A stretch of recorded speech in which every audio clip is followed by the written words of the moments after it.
Hi, this is Andrea Gold, President of Gold Star Speakers Bureau, and we're in sunny Tucson, Arizona, while many of you are probably freezing in the rest of the country. I am so happy that you are here.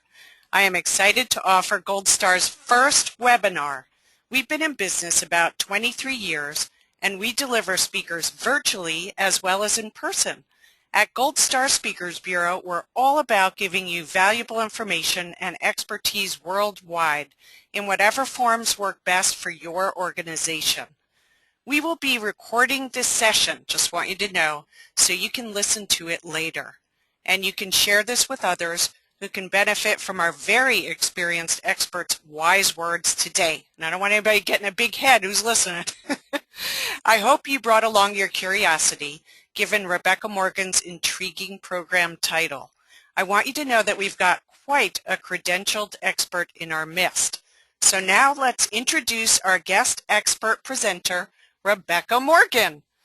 And here we go. When Rebecca Morgan talks, even Oprah listens. As a best-selling author, Rebecca appeared on The Oprah Show. She's been featured as a workforce effectiveness expert in other international media as well. Since 1980, Rebecca has traveled internationally to work with some of the world's best organizations, and she was retained as the workplace effectiveness spokesperson for a division of Microsoft. Rebecca has authored tons of books, 20 popular books, and co-authored 5 others. Her books have been published in 9 languages. She is only the 15th person in the world to earn both the designations of Certified Speaking Professional as well as Certified Management Consultant. These are the highest earned designations conferred by those respective professional associations. Today, Rebecca will share with us, grow your key talent. Are you sunlight and water or just manure? Welcome, Rebecca. Well, thank you, Andrea. It's a delight to be here and to be your first webinar presenter. I'm so excited. And for our attendees, I want you to know that we're going to cover a lot of material. I have some polls because I want to know a little bit about you. And we'll pause periodically to ask questions. So if you have questions, look on your dashboard. Some of you have a vertical dashboard, and it has a little questions icon, and just click on that and write in your question, and Andrea will either address it or she will interrupt me at the appropriate time and ask your question. So we want this to be as engaging and interactive as it possibly can be. If you'd rather ask your question verbally, just hit the little hand icon next to your name, and that will raise your hand, and that will tell us you want to talk to us verbally, which is fine. We encourage that. And also, many of the ideas that I will share will augment the services that Andrea offers and that I offer. And so I want to give you as many ideas where we can be useful resources for you, as well as some that are in lieu of or after you have worked with us. So I'm going to give you as many ideas as I possibly can in our short time together. So let me tell you what my agenda is, what I plan for us to cover. First of all, why your best employees may be ready to leave and your best customers might go with them. So we'll look at that for a little bit. Why you're maintaining the status quo means you're losing ground. So if you're not doing anything, you're probably going to lose some key employees. We're going to talk about how to get the highest return on investment from any development effort, whether that's a keynote speaker at a conference or a training or a coaching session. We're going to look at how you can get the biggest bang for your buck. And then finally, we're going to talk about how you can develop your people with limited or no budget. And I know budgets are tight for a lot of people right now, so we want to give you some ideas on how to do that. So the first poll that I have for you requires you or requests you to answer for us. And it's just a simple poll to tell me who you are. I've got 3 of these in a row, so if you'd be so kind as to fill in the appropriate box. Are you a executive, an owner or partner, or are you a manager, not one of the above, or are you a frontline individual? So please check your slot and let us know. Okay, I'm going to close this poll. It looks like most of you are managers, which is fine. That's exactly who this is this is designed for the executive owner partners and managers. So we don't have any frontline today, which is perfect for me. The second question I'd like you to address is how many people in your organization. So do you have fewer than 10, from 11 to 100, 101 to 1,000, or over 1,000? If you could just quickly share with us how big your organization is, that's great. All right, votes are coming in. Let me close that poll. Looks like everybody voted, and it looks like most of you are the 101 to 1,000 range. And the last poll, and then we'll get into some of my content, is what is your biggest challenge with growing your key talent? You're too busy to do any development. There's no approval for anything but technical training. Your people don't seem motivated to learn and grow, or there's something else. So if you could take a moment, please, to respond to that. Okay, great. So it looks like the most responded to question was the one of we're too busy to do any development, and that's common with the clients that I have been talking to lately. They feel they have so many things on their plate that they don't have time to really pause and, in the old adage of sharpen their axe. So I'm going to give you some ideas on how to do that with limited budget, limited time, and ways that you can continue to develop your people. So the question that we're going to be really focusing on is, are you sunlight and water, or are you just manure? And sunlight and water, of course, keeps people growing and thriving. And let me just differentiate when I say manure versus fertilizer. Fertilizer is usually augmented in a mix of things that are designed to make plants grow. Manure is just things that you really don't want to be around. It's stuff that nobody is really thrilled with. So sometimes managers get into the manure mode where they're just forcing people to get more done because there are fewer resources, fewer people. In fact, a study I recently saw said that people now, with all the layoffs and downsizing, are doing the work of 2 to 2.5 people previous to this. So people are feeling overworked, and if the manager is just going around kind of cracking the whip, then nobody's motivated to learn and grow. They're really motivated to leave, but because of the economy right now, they don't feel they have many options, so they sort of just stick it out. They're those people who have quit but still show up every day on the job. And we want to avoid those people. We want to really focus on keeping your key talent, because in my estimation, really a manager is the chief people gardener. So your manager's job is really to develop their people, to grow them into the best that they know how to be, and to provide people the skills that they need for the organization to grow as well. And so we're going to use that metaphor as we go through. But first I want to do another really quick poll, and but before that, let me share with you, many years ago, probably 10 years ago, the Gallup organization did an employee satisfaction survey. And they were trying to find out what made the best people want to stay with an organization and what motivated them, et cetera. And they asked them a dozen key questions. And I just pulled out the 3 that I thought were relevant to our conversation today. So one of the questions they asked was, is there someone at work who encourages my development, my growth and development? And what they found were the exemplars said yes to that someone at my organization encouraged my development on a regular basis. So I would really like to ask you that question and to say, is there someone at work who has developed your development in the last 6 months or so?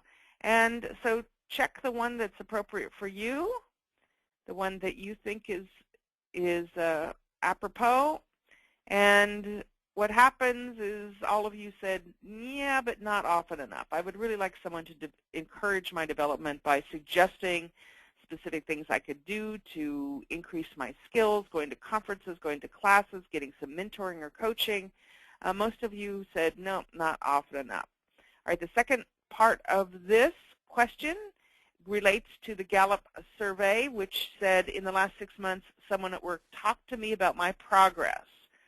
So they not only were suggesting other development processes, but they actually sat down with you, or maybe you had a quick conversation and talked to you about how you were doing, how you were growing, what needed to be done to make you even better.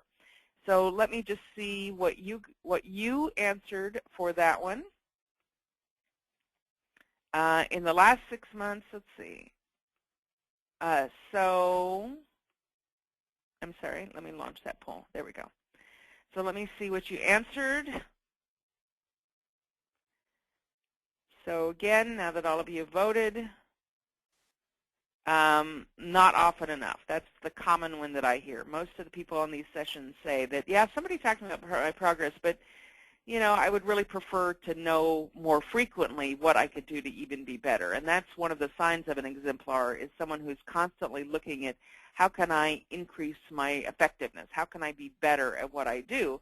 And so we actually appreciate it when someone does take a moment and take the effort to sit down with us and say, well, here's how you're progressing, and here's how I could see you being even better. All right, last question from Gallup, and the last poll for a while. So the third question I wanted us to focus on was, this last year, have I had opportunities at work to learn and grow? Have I stretched my skills? Have I been given challenging projects that enabled me to learn and grow? So if you could answer on this one, I'd appreciate it.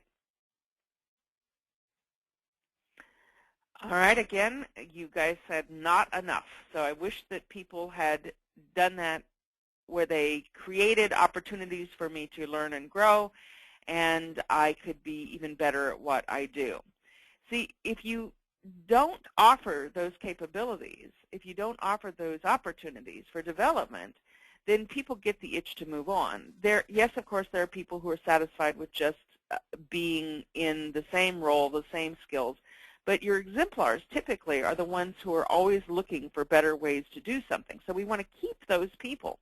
And as I said earlier, if they're not feeling they're growing, they're just stagnating. And so they're wanting to learn, and if you're not giving them opportunities to learn and grow, they're going to find opportunities other places. I remember years and years and years ago when I was just out of college and I had a job as an administrative assistant. And I was chomping at the bit. I wanted to learn as many things as I could because I knew this was just a temporary job, and I knew that I would be wanting to do things at a higher level, so I was just a sponge. And I kept going to my boss and saying, okay, I've done my work, what else can I do? Give me some projects that will grow me. And the response was, no, no, no, you're just a young person, you're a secretary, and you're doing great at what you do, but you don't need to learn anything else. And finally, I was so frustrated that I had to leave the organization in order to learn and grow. And I believe that that's common among people who really want to strive to be best, that they're ready to move on, but right now the economy is not in a place where they have a place to move. But as soon as the economy picks up, believe me, you're going to lose a lot of your key talent if you are not now developing them. So what can you do to make sure your star talent grow? Well, I've got some concepts here under this grow metaphor that we're using, this Gardner metaphor. So let me go through these and give you my thoughts on them. So I believe, as I said, that the manager is the chief people gardener. And so I use the metaphor of a real gardener versus a manager gardener. So a real gardener, before you go to plant anything, you have to prepare the soil. You remove any rocks or obstacles or things that would get in the way of your plants growing to their optimal level. And in case you're wondering, yes, I did come up with this metaphor one day when I was out gardening because I am an avid gardener. So I looked at then, well, how does it apply to a manager who's growing people? Well, the manager needs to prepare the environment. So that could be simple things, like if you are going to send someone to a training class, then make sure that they have coverage. And one of the worst issues I have in any seminar or training that I give is people are constantly checking their BlackBerry or their iPhone, and they're getting texts and they're having to respond, and they step out of the room to handle something. Frankly, that's sort of ridiculous. There needs to be someone who will cover for them so they can stay focused on the learning environment, whether that's a conference or a training or anything where they're developing, or else it's just too distracting. It's hard for them to really get the material. So you, as the manager, can prepare the soil by preparing to make sure that these people have an optimal environment to grow. All right, the next concept is the gardener doesn't want to just scatter the seeds, because the birds would come along and the bugs and eat 95% of the seeds if you just throw them on the soil. You've got a lot of opportunity then that's wasted. So a good gardener and a good manager make sure that the seeds are carefully planted. So as a manager, you would assure that the learners will flourish, because not all courses are good for all learners. So if somebody comes in and says, hey, I'd like to go to this class, I'd like to go to this conference, look over the brochure with them and say, what do you intend to learn from this? What do you expect to learn from this? And make sure that they are going to an event that is going to provide the results that you want. I have people, again, come to my sessions, and when I go around the room and say, well, what do you want? They want stuff that isn't in what we said we were going to provide. And so if that's the only reason why they came to that session, it's going to be a waste of time for them, because they're coming to something that is not going to provide them with the right tools to grow. Next, the gardener wants to make sure that they select the right plant. So a redwood won't grow in a small space. Ground cover won't become a tree. You want to understand what you want and choose the best plant for the job. So in terms of people, you select the right learner. This means that you don't try to fix someone's personality by sending them to training or sending them to a conference. So I get people, again, in my session, say I'm doing a program on customer service, and the person doesn't like people. And so they're kind of curt with people, and they're terse, but their manager said, you need to be fixed. I mean, they aren't this overt about it, of course, but this is the message. So go to this training class or this seminar and learn how to be better with people. Well, if the person doesn't like people, then they shouldn't be in a customer service or a sales role. They should be in some sort of back office role. So make sure that it's the right learner for the session. Make sure that the person is right for that job. And frankly, if they aren't, either give them new duties or reassign them to a different job. Don't expect a miracle to happen by sending them to a conference or a training session. The gardener needs to make sure that they plant in the right season. If I plant tomatoes in December here in Silicon Valley, it's not going to work very well. Or in Minnesota, no, unless I have a greenhouse. So planting in the wrong season will not produce healthy plants. So for a manager growing people, make sure that the timing is good. You want to ask, is the learner motivated to learn right now or too busy fighting fires? And again, I see that a lot where people come in and they go, I don't have time to be here. Well, then don't be here. Go back to doing, because you're going to not be focused on learning. So make sure that this is the right time for this specific learners. Then you want to fertilize, not put manure, but we say fertilize, weed, and water regularly. So that means that you are nurturing. And in terms of people, that means that you regularly reinforce and coach. So when someone comes back from a conference or they come back from an event, a meeting, you say to them, so what did you learn and how do you apply it? How do you plan to apply it here? And you get them thinking about, it's not just knowledge, it's the application of the knowledge, and what support do you need from me, or what support would you like from me? That simple phrase causes them to stop and say, well, you know, I'd appreciate it if you see me applying these new skills and you think I need some refinements, then let me know. Or if you see that I'm doing them well, I'd appreciate a little high five or something, because they are new skills. So you as a manager need to reinforce and coach your staff.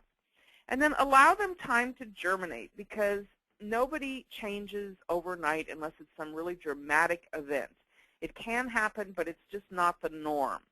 So you want to allow the seeds in the gardener's time. You don't expect them to sprout overnight. You give them time to get comfortable and grow. So the same thing with the people. You want to allow them time to develop new skills, and that's why your coaching and nurturing will help as well. You want to protect them from the pests. So in the gardening world, we know what those pests are, but in the people world, what that means is you want to protect them from criticism, because people will go, oh, you went to that conference and I thought you would be really good by now. Well, again, it takes some time to integrate new skills. So protect your learner from criticism from others, and if you do hear a peer chastising them or teasing them, then step in and say, hey, he's doing great, leave him alone, or somehow support that person. So it's important that they be allowed to do it poorly at first, because that's how we learn. The old adage is practice makes perfect, but the truth about that is practice makes permanent. It doesn't make perfect, it just makes permanent. And so only perfect practice makes perfect, and that's why you want to allow them to do it poorly at first. I remember the first time I skied, man, I was bad. Think about the first time you drove a stick shift car. You probably were like me and clunk, clunk, clunk, and you jerked along. You didn't do it well the first time. Most of us don't. So why would we expect our professional learners to come back from any development effort and be able to apply the concepts perfectly? It's just not common for someone to do that. And then as a gardener, you want to know when to transplant those plants, that when they're not doing well or when they need a different environment, then you transplant them, or maybe they've outgrown their pot or their grow space. The same with people. When someone isn't doing well, you need to know when it's time to transfer them to different duties or even a different department. Maybe they have outgrown that department or those duties, and they're trying to grow, but their roots are bound because they haven't been given anything challenging. They haven't been given the room to grow. So really think about your learners and how are you developing them, and when is it time to assign them new things to learn. So, and finally, you want to celebrate the results. So in gardening, we celebrate the fruits or the flowers or whatever we're growing, and as a manager, you also acknowledge the positive changes in your people and celebrate the successes, whether that's individually or whether that's as a group. And so those are some concepts about gardening and managing people. And if you're maintaining the status quo, you're really losing ground. So your people are dying, if you will. They're dying on the vine because you're not encouraging them and allowing them to grow and stretch and learn new things. So let me share with you a couple things about the three approaches that I have found most common in my 30 years of doing this, that how managers approach any sort of development effort. So the first one is a compliance fix, is what I call it. And a compliance fix is where you have a mandatory something that people have to go to. So they have to go to something that either the boss, the organization, or HR, or the law requires. It's compliance. Often we see this in safety training, for example. So a compliance fix is often anywhere from a half an hour to a couple days of either live training or e-learning. And the good part of it is you get to check it off your list to say you accomplished that compliance, and the bad news is that nothing changes. It's generally a waste of time and money, and the participants don't really feel they need the training, so they resist the key concepts. So it's really not a comfortable place to be or a good use of your time and money, although again, since it's mandatory, you have to do it, but there are ways to make it interesting and engaging for your learners, and we can talk more about that if we have time. The second one is the miracle fix, and the miracle fix is, as I said, where you've got maybe one person or a couple people and they're not doing their job well, and you say, oh, well, I'll send them to this conference, I'll send them to this training, and they will fix them for me. And as you can guess, this never works. I'm always amazed when I'm called in to do something and someone says, well, we want to have our whole staff attend your speech, attend your session. And I say, well, that's great. Tell me what precipitated this call.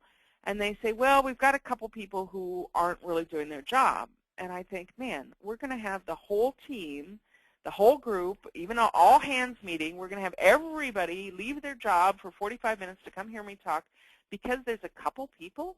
And granted, yes, it's good to have refreshers, but the exemplars are sitting there thinking, I don't need this. In fact, probably 80% of the people are saying, I don't need this. And the ones who really need it don't see that they need it. So there are better approaches than the miracle fix. And the third one, as you can guess, is my favorite, which is a long-term development solution. And so this may be having someone speak at an all-hands meeting or a company-wide meeting or a manager's meeting, and that's where Andrea has some great resources to pull in and really motivate people and get them excited about shifting and changing and learning new things.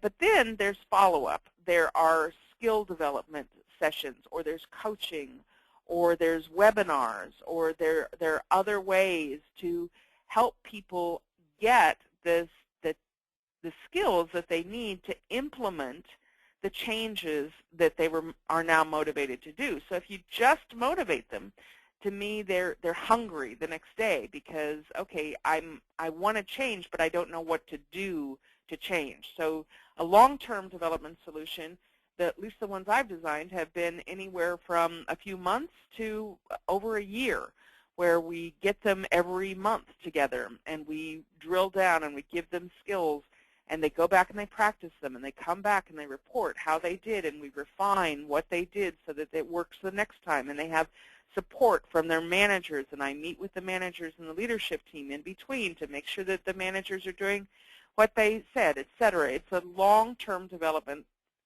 It's got a much higher ROI, so any money you invest is usually got a multiple time return.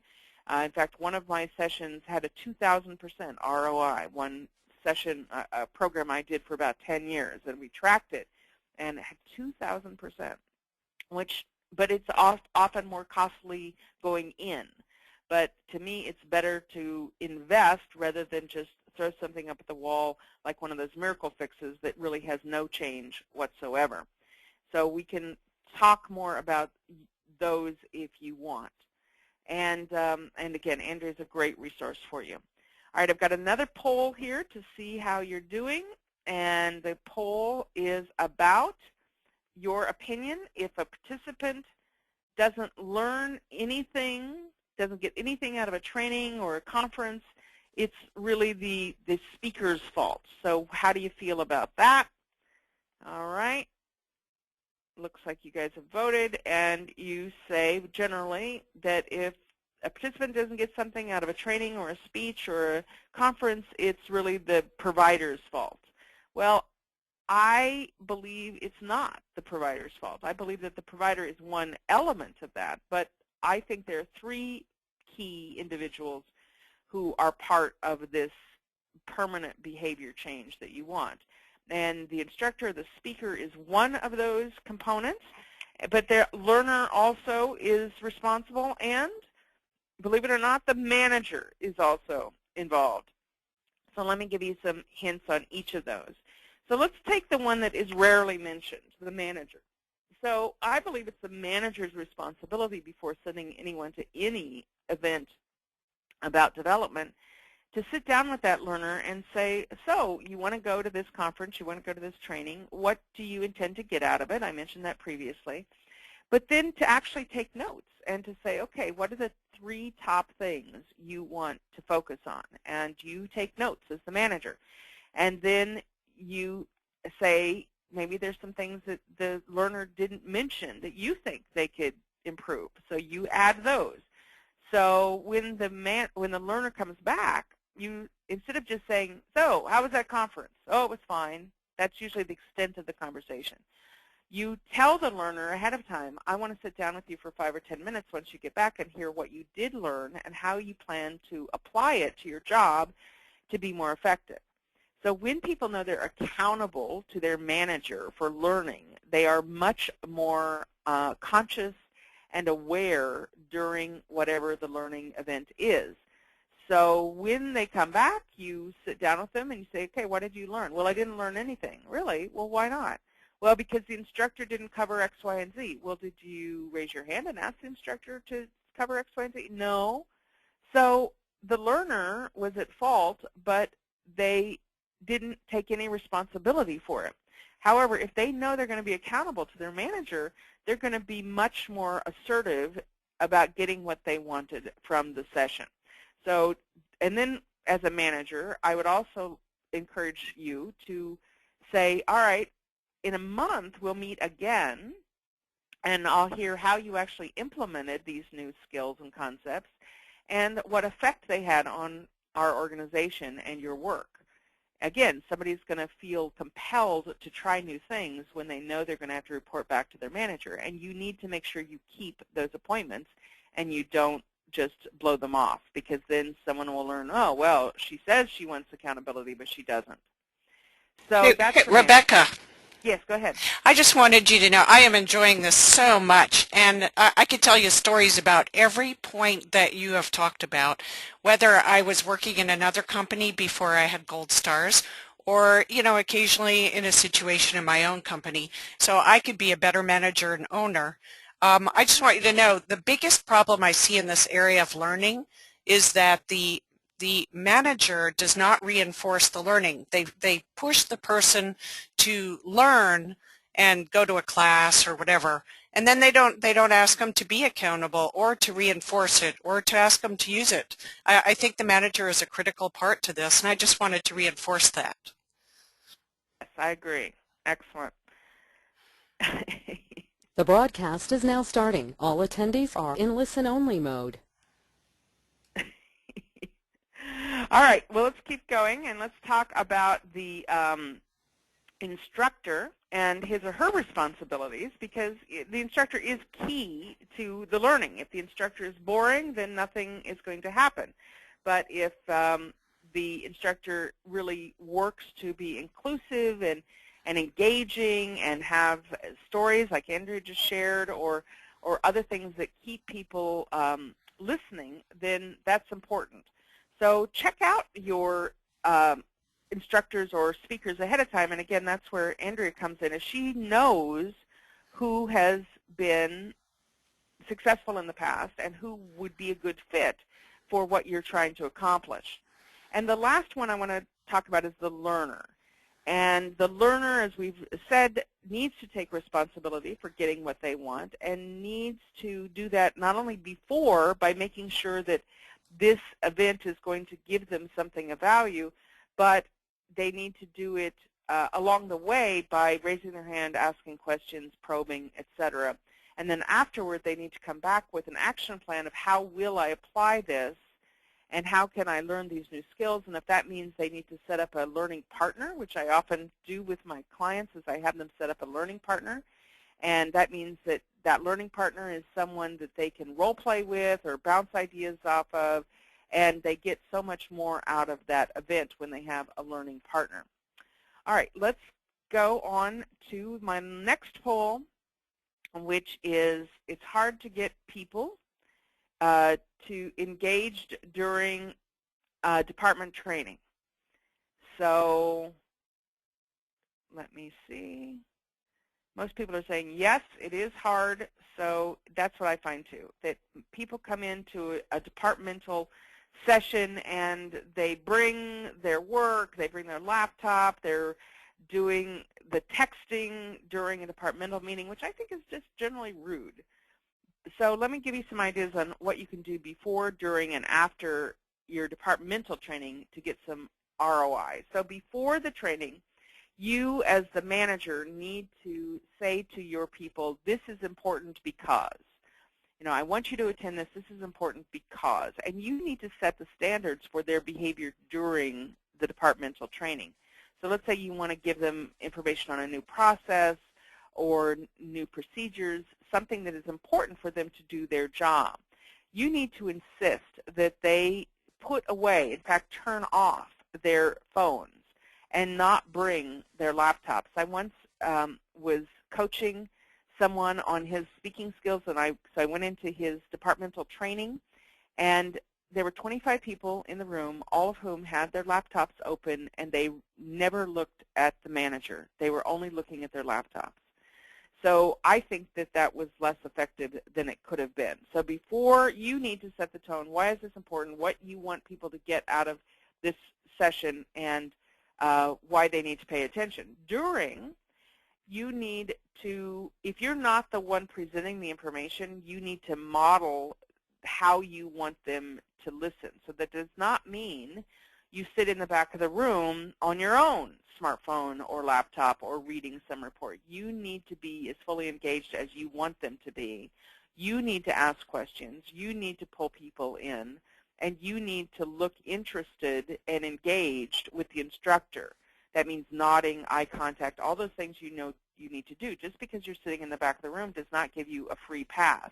In fact, I encourage you not to sit in the back of the room unless you know you have some challenging staff people who are going to be goofing off, unless they know that they're in your line of sight.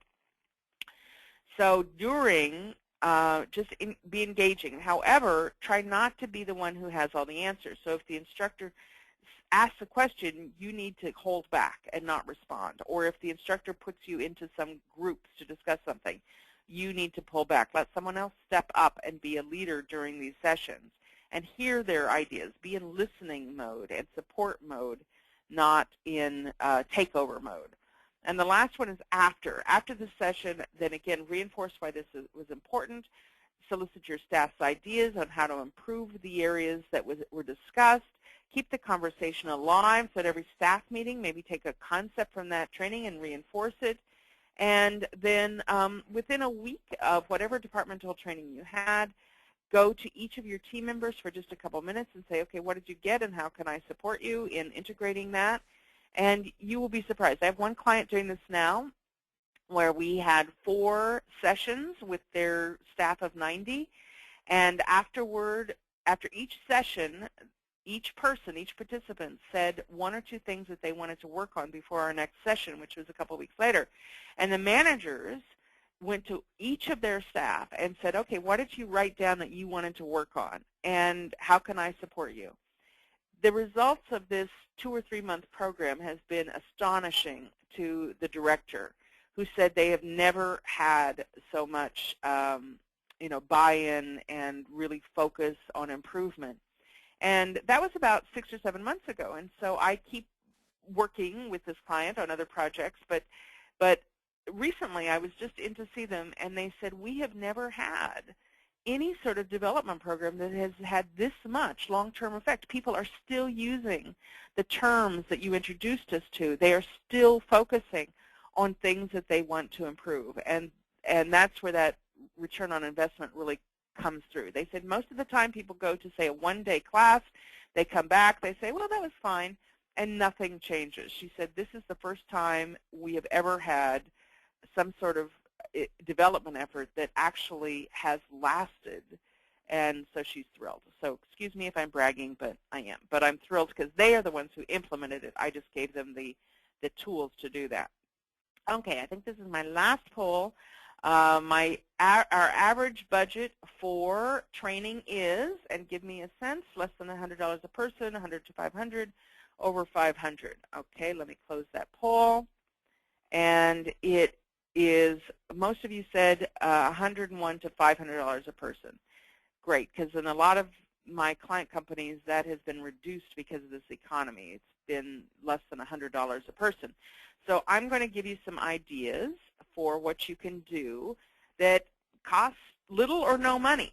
And by the way, this is, if you want a copy of these exemplar tips, just email Andrea, and she'll forward that to me, and I'll be happy to send this to you. I've got about a dozen of them, but because of our time constraints today, I'm just going to give you a few, 5 or 6, that I thought would be of interest to you. So the first one is have an exemplar share some tips. So you say, well, okay, Gary's really good at Outlook. He's really mastered that. I'm going to ask Gary to come up with his 5 best tips for getting the most out of Outlook that he thinks most people don't know. And at the next meeting, I'm going to give Gary 10 minutes to give us his best tips. Okay, what does that cost you? It costs you nothing but a little bit of Gary's time to really be conscious of what are his best tips, and he doesn't need to create a PowerPoint presentation. It doesn't need to be a formal anything. And Rebecca, if I could interrupt, I Yes. think it's a great way to, it's almost team building, and you're acknowledging people's expertise and kind of giving them a few strokes that they well deserve. Absolutely. That's the other benefit of this. So not only are they sharing their good ideas with each other on a more formal basis, because a lot of them will just share them, informally. But you're right that that exemplar feels great, and you're showing off to each other. Yeah, that's great. So, but make sure that you don't do the same exemplar every time. Make sure you mix it up. So even someone who may be a less than stellar performer, maybe they have one area that they really shine in, and I think you'll be surprised if you point them out and ask them to do their 5 best tips on a specific area. They might step up in other areas too, because they're feeling acknowledged, they're feeling appreciated, and we all tend to work better under those sort of circumstances. And don't be afraid to borrow an exemplar from another department. Again, you want to showcase your own people if possible, but I know some people only have a few people in their area. So, maybe there's an exemplar in the department next to you, or somebody else who's really good at something. And this is how I got started in this business 30 years ago. I was sought out as an exemplar, and they asked me to come share my best practices, and I got the bug. And so 30 years later, I'm still sharing what I think are best practices. And you're pretty darn good at it too. So that's the first one. Doesn't cost you a dime, costs you a little bit of his time, costs you 10 minutes at a staff meeting. All right, second one is also not a big time expense. You have a book discussion, so you buy a book. In fact, I could recommend some of my books that you use as a book discussion, or it could be something as seminal, as foundational as, say, 1 Minute Manager, or From Good to Great, or some of the classic management books. But you take the book, you assign a chapter each week for your staff meeting, and then you have a 10-minute discussion around that chapter. You're not asking them to read the whole book, just a chapter at a time. And you do need to have read that chapter and have come up with some questions. But especially if these are important concepts that you want your people to know, it's worth a 10-minute discussion every week or every 2 weeks, say. It doesn't have to be every week, on those key concepts. The third one is a monthly manager-led discussion. So I, in fact, had a request from a client to create the discussion questions and kind of a leader's guide, because my manager clients said, I want to keep the discussion alive of what you have taught us from your speech or from your training, and so would you help us do that? So I provide now these manager-led discussion guides, but you don't need to have mine. You could do your own if you want, where you take a key concept and you then take, again, 10, 15, 20 minutes, and you discuss that with your staff. So it could be something like, let's discuss our own best practices on, project management, productivity, communication, customer service, dealing with upset customers. I mean, I'm just rattling off some things that I think might be common for our listeners.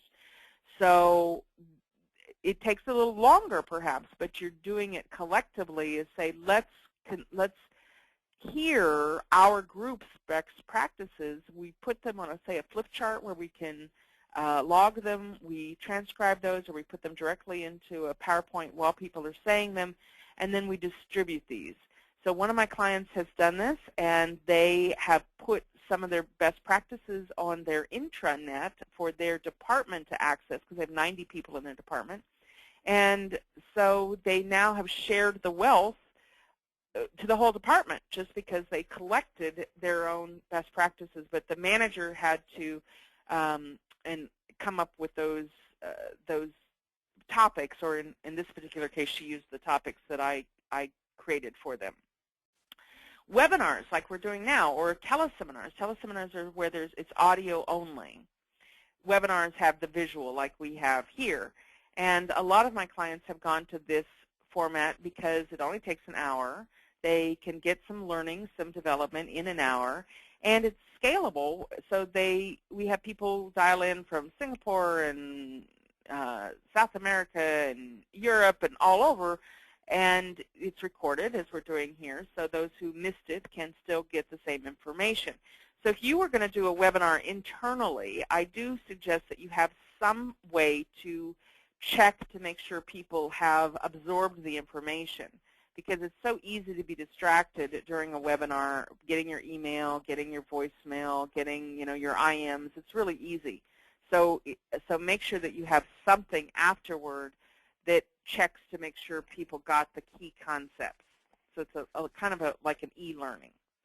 And then you could do joint training with other departments or companies. So again, this is a little bit of cost perhaps if you bring in someone professional like me or someone that Andrea would recommend, but maybe there's only 5 or 6 in your department, then you couple a couple departments together and you share having a presenter come in and talk about management or leadership or productivity or customer service or communication, whatever it is, so that the cost to you is only a third or however you want to divide it among those other departments. And if you're with a small enough company, then you could couple with one of your sister companies or a company in the neighborhood even that isn't a competitor but has some of the same issues.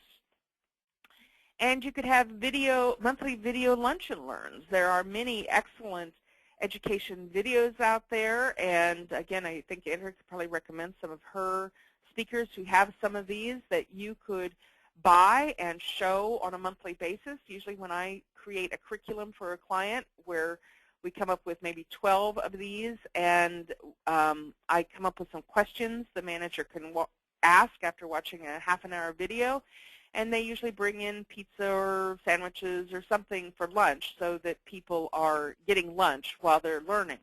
But at least once a month you would have something that provides development for your people.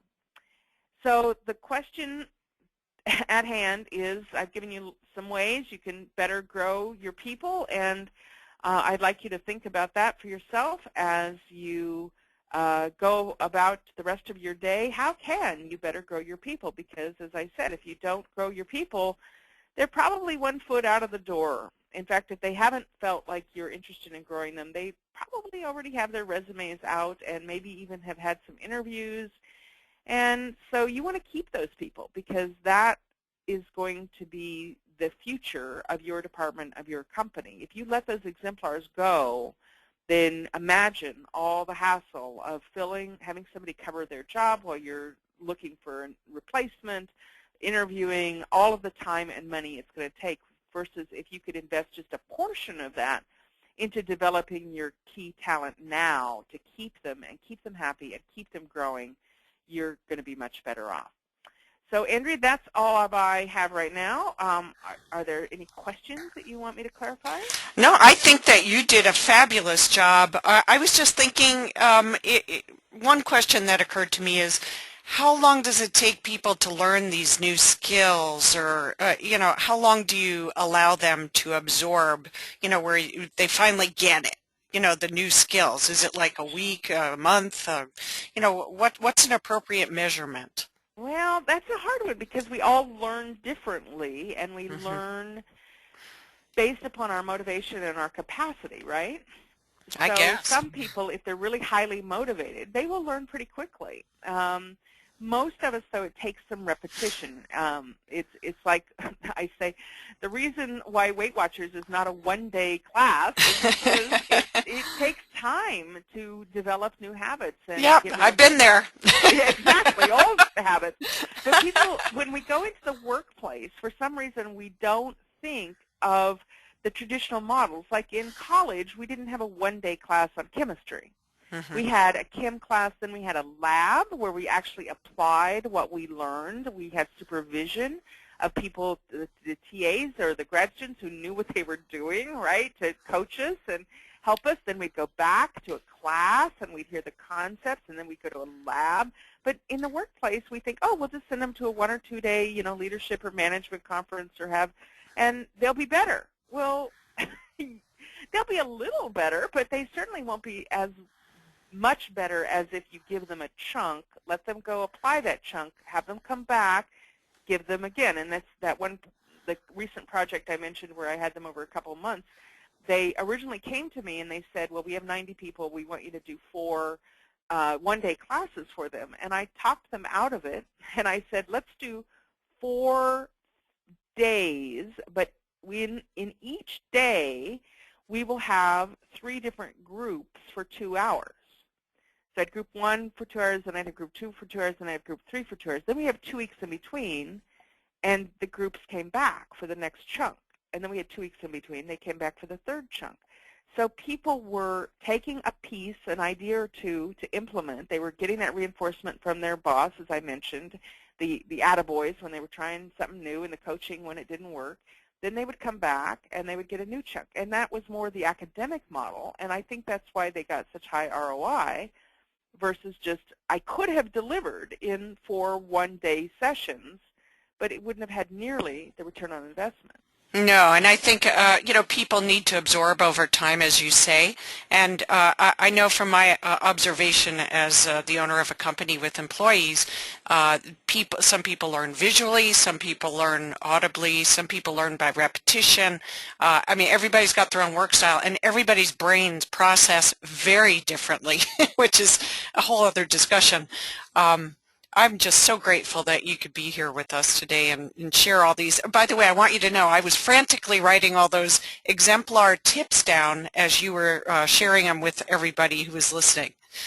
So I totally appreciate it, and I plan to do more of this kind of sharing with the incredible library that we have from all the speakers and their expertise with all the books that they've been sending to us and all the materials that we have at our fingertips already. Why shouldn't we walk our talk even more? So Right. what we offer to people, we can do more here. And I always say to anybody that applies for a job here is that, I want you to be hungry to learn. This is all about learning. You're talking about the kind of people that are the ideal kind of mindset. Whether you're the owner, the manager, or the employee, that you're a great gardener. I don't know if I'm using that term right, but that we're all able to absorb and learn and not fall back, but constantly learn and move forward. That's right. So. And there are many resources that you can provide, and if people want to know about my resources, just contact Andrea. Go to goldstars.com, and if you want that list of 12, I think it's 12, it's either 10 or 12 of the inexpensive ways to develop your people. Obviously, Andrea and I would like to work with you individually, but we know that budgets are a little tight, and if we can help you in this tight time, then we know that we can work with you when you do have a little bit more budget. So look to both of us as resources. Well, thank you, Rebecca. I just want to thank you for taking the time to share with us today. It was totally intriguing and very, very helpful, and I hope everybody listening feels the same and really puts it to the test. I want to thank you all for taking the time to invest in both yourself and in your organization by being with us today. This is one of the many resources that we offer at Gold Stars, and that is both live face-to-face meetings and virtual resources such as webinars, teleseminars, video conferencing, e-learning, etc., to help you address your specific needs and initiatives. And I hope you will join us for future events that we have planned, and we'll send everybody a link to the recording of this webinar in the very near future. Did you want to say any last thing, Rebecca, before we... Thank you so much for hosting this, Andrea, and Gold Stars, and thank you, listeners, and please, again, let us know how we can be resources for you. And thank you again, and thank you, everybody who's listening today. Take care, everybody. Bye-bye. Bye-bye.